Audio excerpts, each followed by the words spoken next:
Finalmente uma reação do presidente da Câmara dos Deputados, Hugo Motta, aos aumentos de imposto do governo. Finalmente a gente vai ter a maior derrota do governo Lula no plenário da Câmara dos Deputados desde a rejeição do PL da censura. A Câmara vai pela primeira vez, e vamos lembrar que a maior parte dos deputados sempre votaram a favor dos aumentos de impostos que o governo propôs, inclusive a famosa taxa das blusinhas, mas agora pela primeira vez a Câmara dos Deputados vai derrubar aumento de imposto e o governo vai sofrer uma das maiores humilhações em plenário, né, desse terceiro mandato do governo Lula. Vou falar para vocês exatamente os detalhes dessa negociação, dessa articulação que está acontecendo aqui nos bastidores da Câmara dos Deputados. Bom, vamos lá. Primeiro nós tivemos uma fala do ministro Fernando Haddad, né, jogando a culpa no Congresso por causa do retrocesso econômico, do desastre econômico que a gente está vivendo. Olha, você ser um ministro de Estado, você está no governo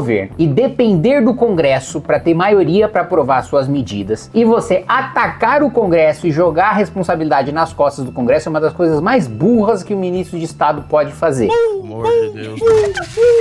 Porque se ele já não tá conseguindo maioria para aquilo que ele quer, se ele ataca o Congresso, pior ainda. Ainda mais num governo baseado em compra de voto com emendas parlamentares e cargos. No final das contas, tudo que o Haddad fez com isso é aumentar a fatura cobrada pelos deputados da base do governo para votar aumento de imposto. Mas veja só, Hugo Motta criticou nesta segunda-feira a declaração do ministro da Fazenda, Fernando Haddad, atribuindo ao Congresso parte da responsabilidade pelas dificuldades fiscais do Brasil. E aqui eu vou concordar com o Haddad. Sim, boa parte da responsabilidade pelo desastre fiscal, pelo rombo nas contas públicas que nós estamos vivendo é do Congresso Nacional. E por quê? Porque o Congresso Nacional aprova o que o PT manda. Porque o Congresso Nacional, já durante o governo Bolsonaro, votou a PEC da transição, autorizando o governo Lula a abrir um rombo histórico no nosso país. Porque o Congresso Nacional aprovou o arcabouço fiscal enviado por Fernando Haddad, também responsável pelo colapso das contas públicas e pela paralisação dos serviços públicos a partir de 2027. Então, sim, Haddad, o Congresso é responsável porque aprovou as medidas que você mandou. Mas vamos ver a resposta do presidente Hugo Motta. O executivo não pode gastar sem freio e depois passar o volante para o Congresso segurar. O Estado não gera riqueza, consome. E quem paga essa conta é a sociedade. Quem dera o presidente Hugo Motta pensasse nisso em todas as votações, né? Como, por exemplo, em aumentar o número de deputados. A Câmara tem sido parceira do Brasil, ajudando a aprovar os bons projetos que chegam do Executivo e assim continuaremos.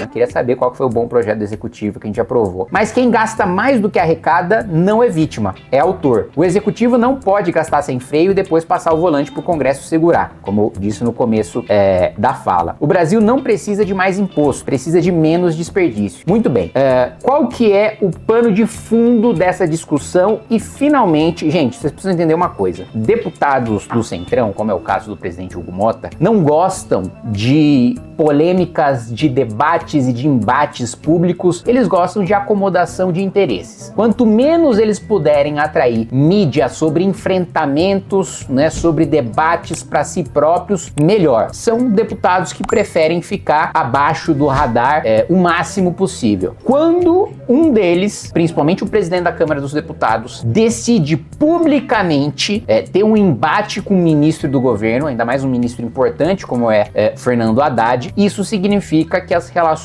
já chegaram num nível de deterioração absurda.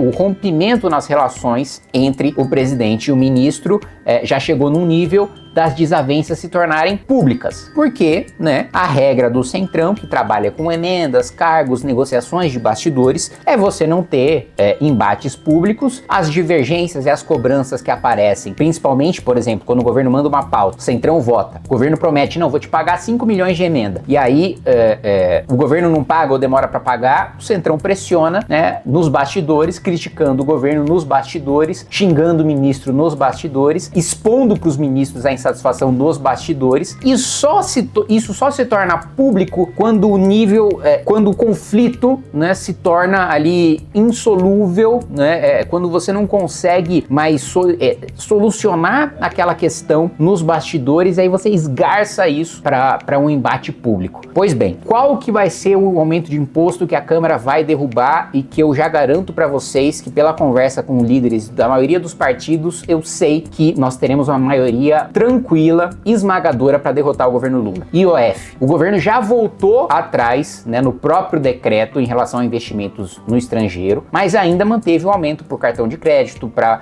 compra de dinheiro em espécie, para outras modalidades e outros financiamentos, inclusive afetando diretamente empréstimos e financiamento para o setor produtivo do Brasil. Como um recado pela insatisfação do Congresso Nacional com a relação, e quando a gente fala em insatisfação do Congresso, óbvio que a gente não está falando da oposição, né? Porque a oposição nunca está satisfeita com o governo, discorda do governo, faz oposição ao governo sistematicamente. Quando a gente fala de insatisfação do Congresso, nós estamos falando da base do governo. Nós estamos falando de deputados que votam junto com o PT, votam junto com o governo Lula. Então, formou-se uma maioria, né, tranquila, inclusive de partidos de esquerda, do PDT, vai ser praticamente unânime a votação para derrubar o decreto do IOF. E olha, é muito raro, é muito difícil, é extremamente excepcional a Câmara, o Congresso Nacional aprovar o que se chama de projeto de decreto legislativo. Projeto de decreto legislativo, PDL, é um instrumento para derrubar decretos, né, medidas ali infralegais, né, ou seja, que estão abaixo da lei, por parte do Executivo. Então, quando nós aprovamos uma lei e o Executivo regulamenta por meio de um decreto, por exemplo, ou de outro instrumento, nós temos uma arma para defender a nossa prerrogativa de legislar. Por quê? O Executivo, ele pode distorcer o sentido da lei, ou ele pode prever em decreto algo que seja o oposto da lei que a gente aprovou. E aí a arma que a gente tem para se defender é o projeto de decreto legislativo, que susta, que acaba com aquela regulamentação dada pelo Executivo e obriga o Executivo a dar uma regulamentação de acordo com a lei. Ou seja, quando o governo extrapola o seu poder de regulamentar, o Congresso Nacional pode aprovar um PDL. Só que isso é uma medida de agressão considerada muito grande, muito alta na classe política.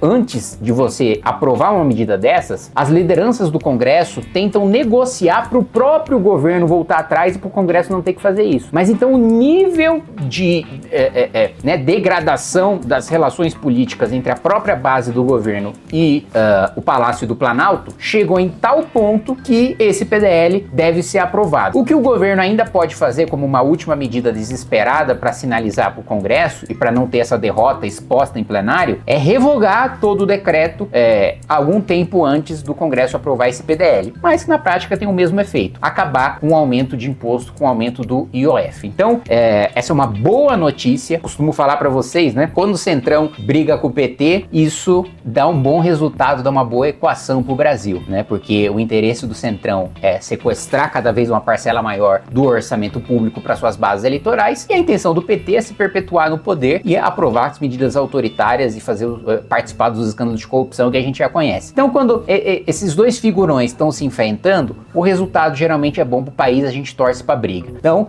fica aí para vocês em primeira mão, ainda não tem nenhum veículo de imprensa mostrando todos esses detalhes e com tanta transparência que eu tô falando aqui para vocês, de que há uma articulação muito forte de bastidores para se derrubar o aumento de imposto ali do IOF.